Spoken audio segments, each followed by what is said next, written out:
Today, I'm talking to you about home inspections and why they're important. Let's go. Today, I'm here with my friend and home inspector, Tyler Geary with Geary Inspections, and he has seen it all in terms of what is going on in a home inspection. He has some crazy stories to share with us at the end. But first, he's going to talk to us about what it is that he does, the type of inspections that he would provide for you as a home buyer, because as a home buyer, that is your right to have your home that you're buying, the largest asset that you're ever going to buy, inspected. It is part of the contract. And so you have to have a good member of your home buying team. And that could involve Tyler. I highly recommend him. But Tyler, tell us why someone should have a home inspection. What it is that you do, why someone should have a home inspection, and then we'll get to the crazy things that you've Yep. seen later. So like you said in the beginning of that was, you are entitled to it. So a lot of people will say like, "Oh, I'm sorry, but I would like, a sewer scope, or I would like if it has a septic and well system, like, sorry to bother the sellers and sorry to, bother." No, it's not a bother. It's like you said, it's the most you're going to spend the most money on. This is probably your biggest asset. So take your time, read the reports, get every report known to man. Some of the things that we don't offer, but we could obviously help guide you on who to use would be termite inspections. So home inspectors are not licensed BDO contractors. So we have to outsource those unless you get a separate license. Right. So a WDO, for the people that don't know, Wood destroying organisms. Sorry. right? So Wood it's destroying circumferences, organism. termites, anything would destroy. So typically mold, any type of fungi growth, that all circumferences in that. But you can have a mold assessment done for air quality and stuff like that, which we don't offer. But as far as my company and what we offer would be the full home inspection, which would include the 4-point and wind mitigation, and I'll dive into that a little later. And then sewer scope inspections, which I highly recommend, and we've been doing more of them, and I'm pretty happy about that because my clients are seeing the result of spending the little bit now and saving thousands later. So the full home inspection essentially sounds like what it is. So if you have a crawl space, we'll go in the crawl space, look at your piers, look at your floor joist, etc. Attic, same thing. Anything that's visible. So all your siding, any outlets, switches, lights, floors, anything you can think of, we look at. We do love when the property is vacant because we can look at everything. When it's not vacant and you have furniture in the way, we're not a moving company, so unfortunately we don't move it. Now we will look behind stuff if it kind of doesn't make sense where it's at, because I've had times in the bathroom to where it doesn't really make sense that there's something propped up against the wall and then you move it and there's a wet spot. So you Oh, kind of have to play that game of, is it movable? Just like a rug. I typically move a rug to check for floor cracks, especially if it's tile. Obviously, hmm. you want to check for that. So there's kind of gray areas, but overall, your inspector should be moving the little stuff. A 4-point is going to get you insurance. So the way that we break the 4-point and wind mitigation up would be the 4-point gets you insurance, the wind mitigation gets you discounts off of the insurance. So the Hmm. 4-point is the roof, electrical, plumbing, and HVAC. So if there's something wrong with one of those four major items, then it fails a 4-point. You have to negotiate, or not negotiate. It's one of the non-negotiables technically. So if you see something that says as is, which a lot of people right now are selling as is, but if Hmm. you are getting a loan, you need insurance. 4-point related items are not in that as is contract.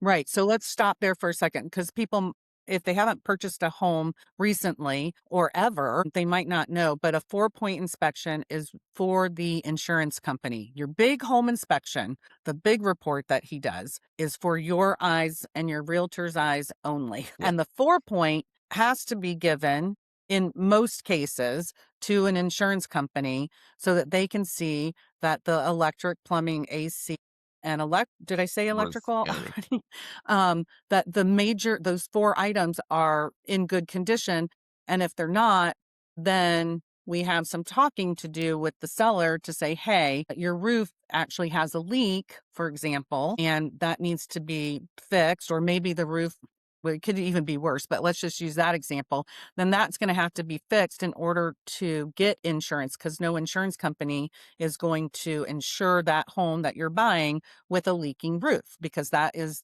the asset that needs protection. And Correct. so, but that 4 point is needed for insurance. So it has to be a clean 4 point. So we have to go back to the seller and that's even a whole different conversation Yeah. actually. But he does that, and then the wind mitigation also goes to the insurance company, correct? Correct. So the wind mitigation is a discount form. So it's not a pass fail. Either you get the credit or you don't. There's 7 different areas that you can receive, which the first one being the age of the home. If it's the FBC credit, so 2001 or newer. The second one is going to be the roof to wall connection and the age of the roof, but those are 2 separate. So if it has clips, straps, toenails, or double straps, which you don't really see, but uh, anything besides toenails is a credit. And then it goes to clips, then it goes to straps, and then double straps would be after that if for some reason you had those. The age of the roof. So besides the age of the building, you also get a credit for age of the roof. Um, and then if it has 8D nails, which anything after 2008 would have 8D nails, or it should up to code. And then SWR, which is a secondary water resistant barrier. And then you have opening protections, which would be your garage door, front door, any windows, so any glazed. There is subsections, so you can have a glazed front door and a non-glazed back door. Those are 2 separate. So if one's rated and one's not, you don't you won't lose out on all the credits as long as the glazing is the one that has the credits, but you will lose out on some just because of the non-glazed on the back. So, and then the last one would be a hip roof or not. So, if you have a gable roof or anything more than 10% non-hip, you won't receive the hip credit. And it's just the way that the wind rolls off of the roof. Mhm. Hip roof is the best roof, and then obviously flat roof is also non-hip. So that again, that's a discount form. People freak out if they don't have the clips or the straps. Yes, it is quote unquote safety just because that's what ties your trusses to your wall, but it's mainly a discount. Mainly in discount. So what he just said, all very complicated, right? I mean, to people that don't know about this stuff, it sounds like it's a foreign language, really. Yeah. So I want to say this in the nicest way possible, but sometimes people think, well, I'm just going to bring my dad along and he's going to look at the house for me. Okay, dad can come and see the Mhm. house, but is dad really qualified to check out all of the things in the house that you do? Is definitely not. And he can think that something's wrong with something and it's not wrong, or just, I don't know, it can make a whole, like opening a can of worms that doesn't need to be It can open, get very or not even confusing. finding the things that need to be found. So what I'm trying to say is that you really need to hire a professional to do your home inspection. Uh, not just have dad or your uncle who's in construction come and take a look with his little clipboard. I've had that Right. happen Like, before.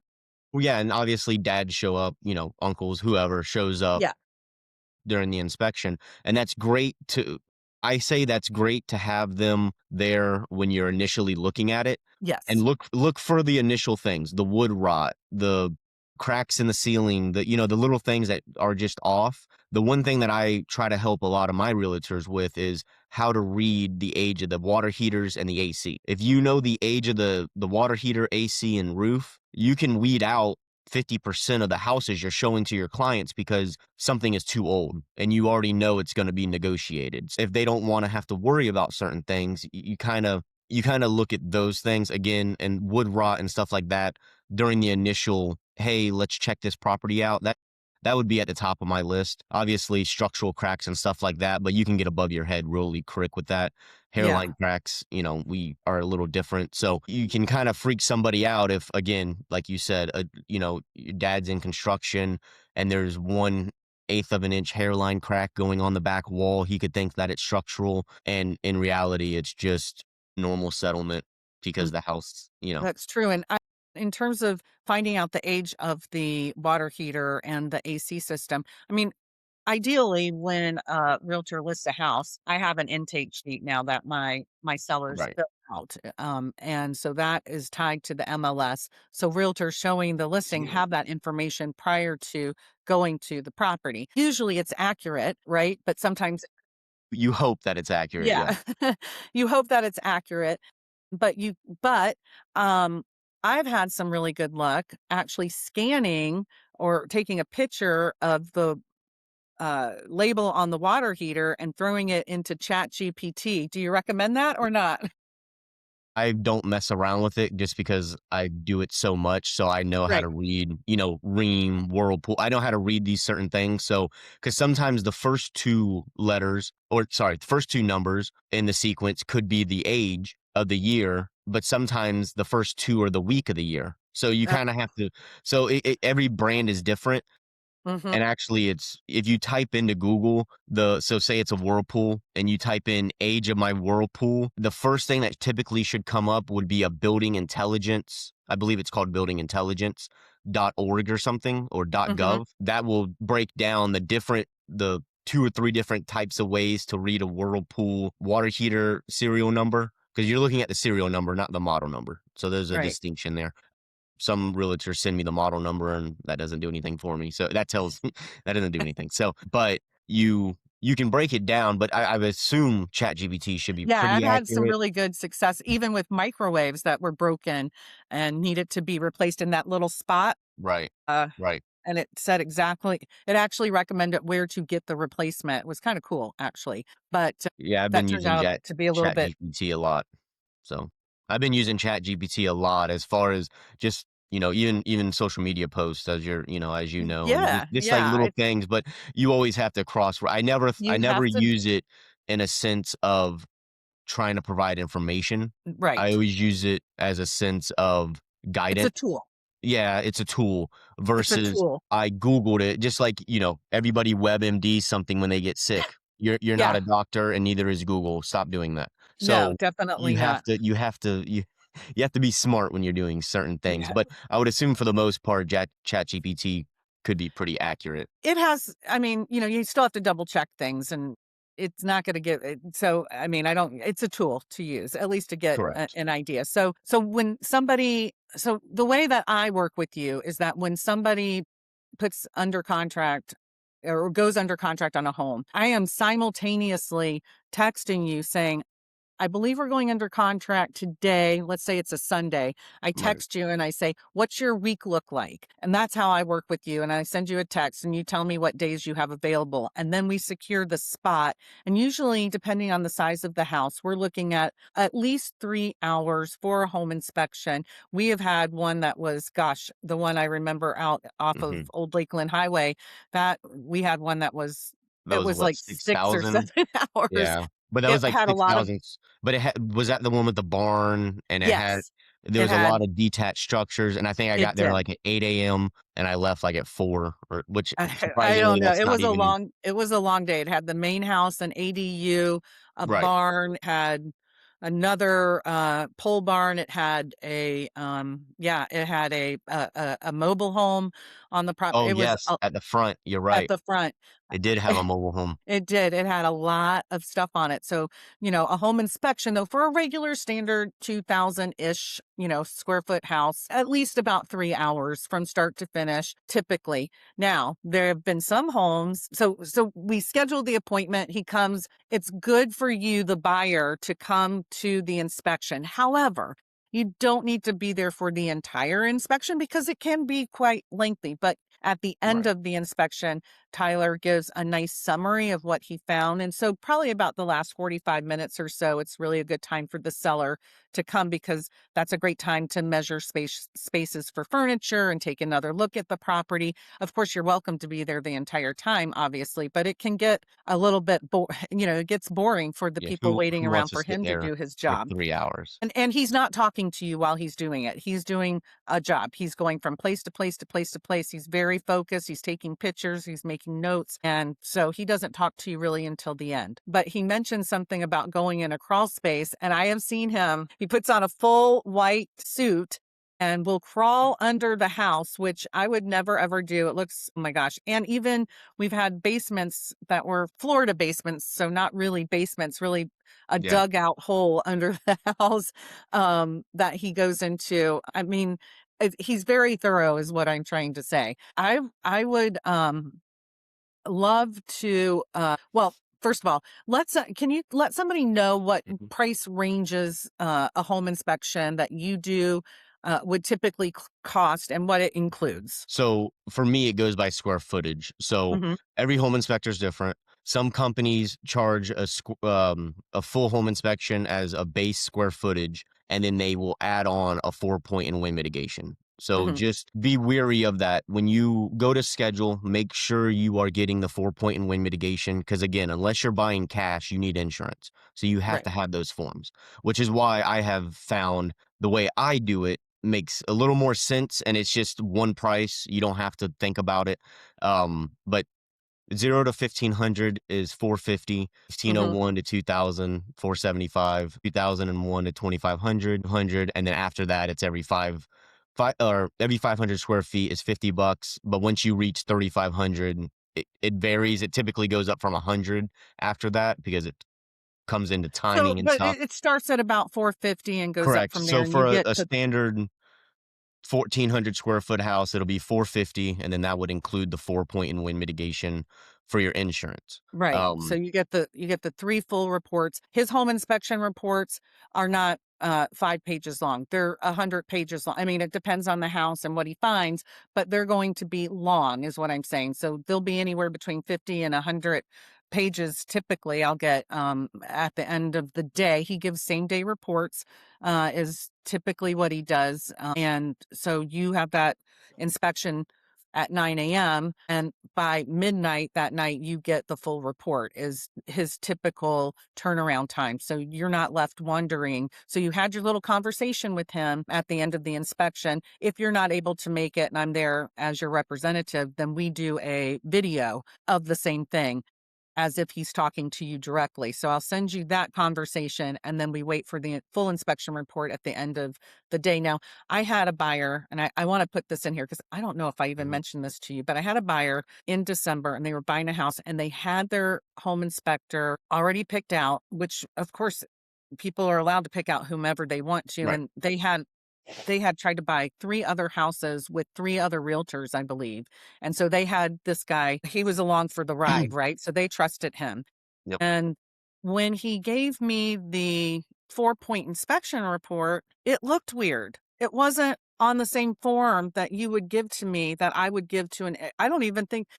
don't even know what it was, but I was Right. like, "Can you please put this on a form?" Like, I didn't know what he was doing. I guess what I'm saying is I like the presentation that you give. It's very clean. It's well presented, goes, it goes to the insurance company without questioning. I mean, it had all the stuff that they require.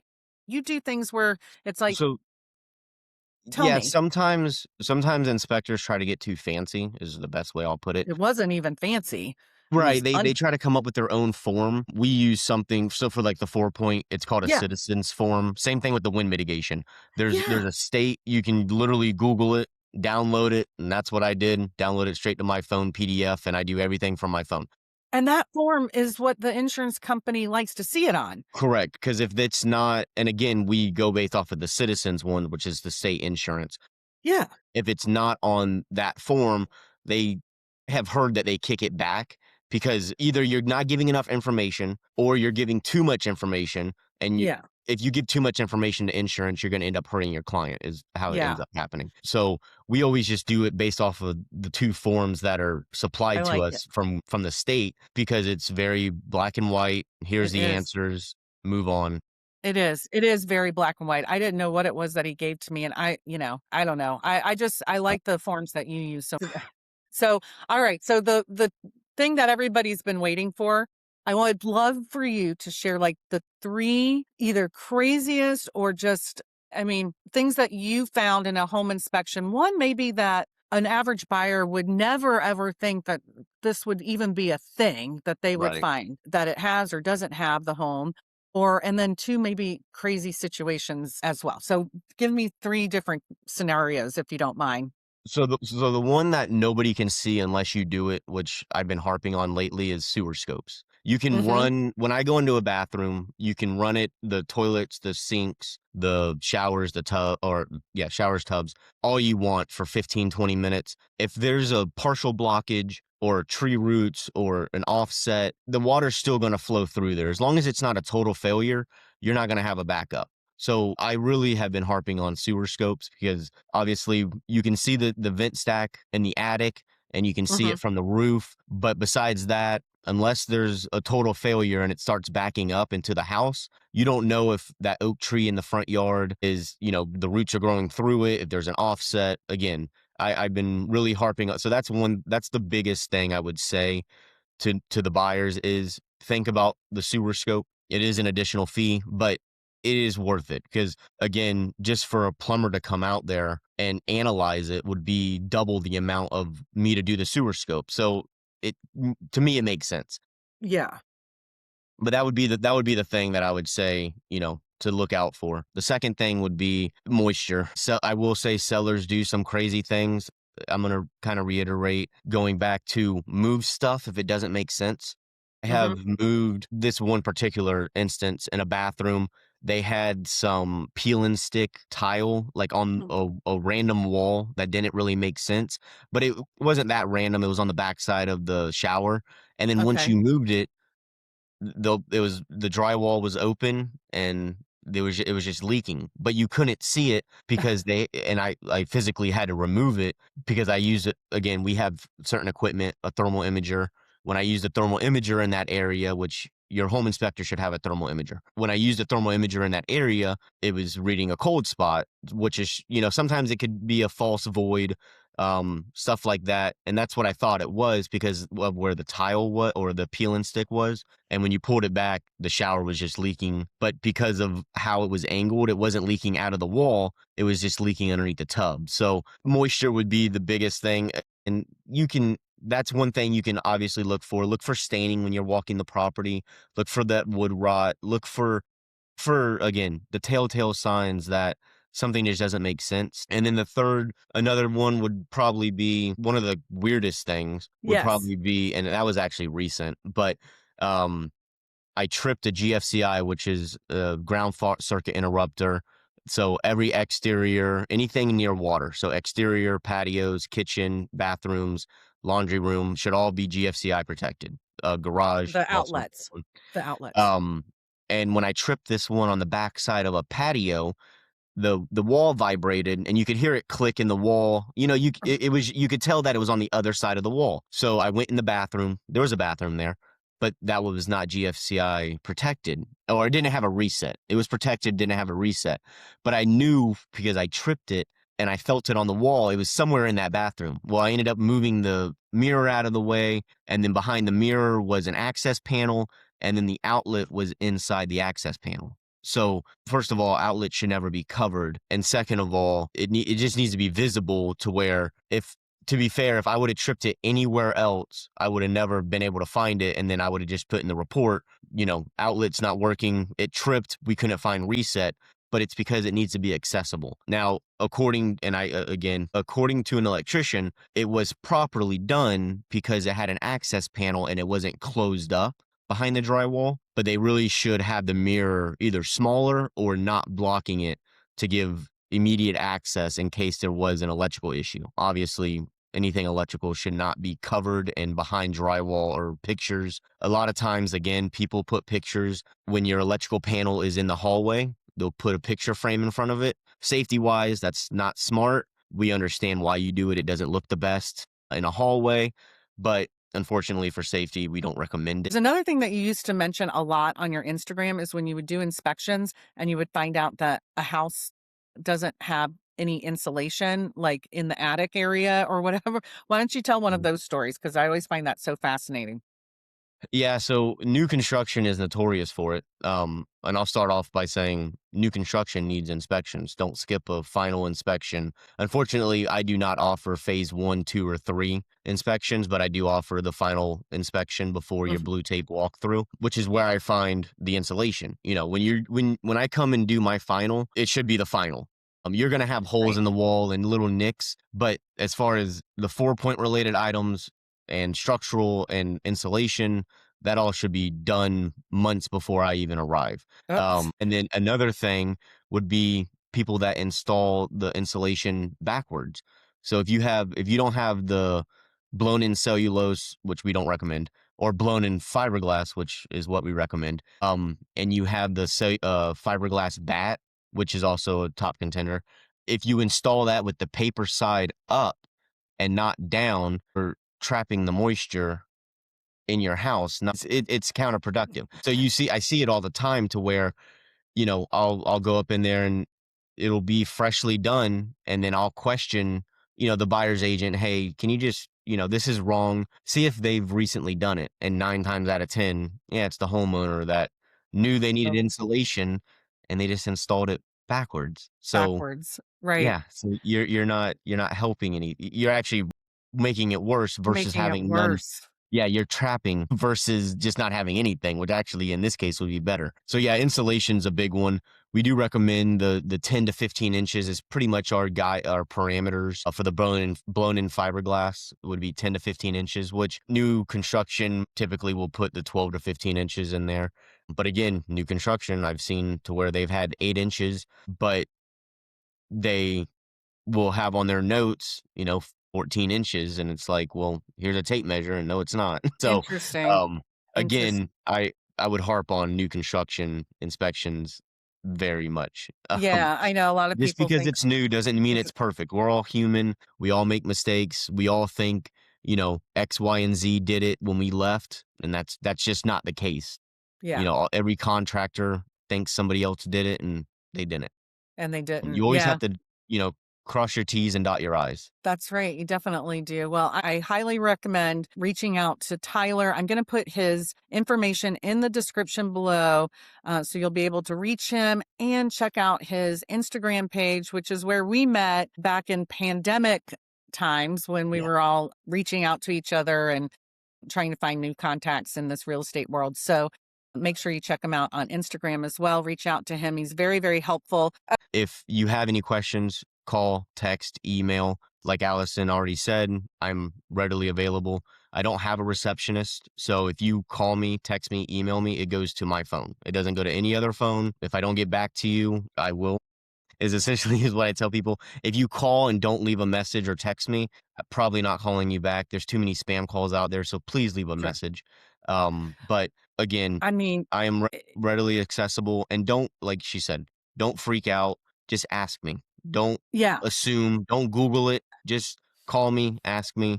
A 5 minute conversation was going to save you a nights of headaches when it will be resolved in a couple minutes of just talking to me. I mean, when you're buying a house, time is of the essence. And so things move very quickly.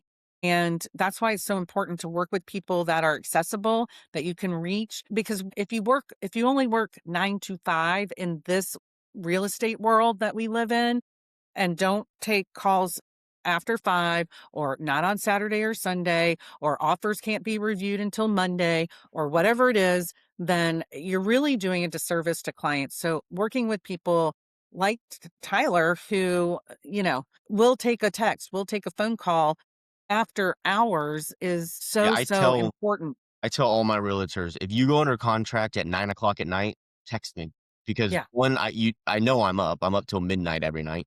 So if you go under contract, if you wait until the next morning, you might not get You've the next lost the day. available. You're gonna get pushed off because somebody else asked that night. So Yeah. again, same thing with client. I mean, obviously, I might not take a phone call at 9 o'clock at night unless you No. text me and say, "Hey, emergency." A text message, I will happily text you back within a couple minutes. I'm Allison Newlon, broker owner of Platinum Properties of Florida. I'm here to help you, so let me.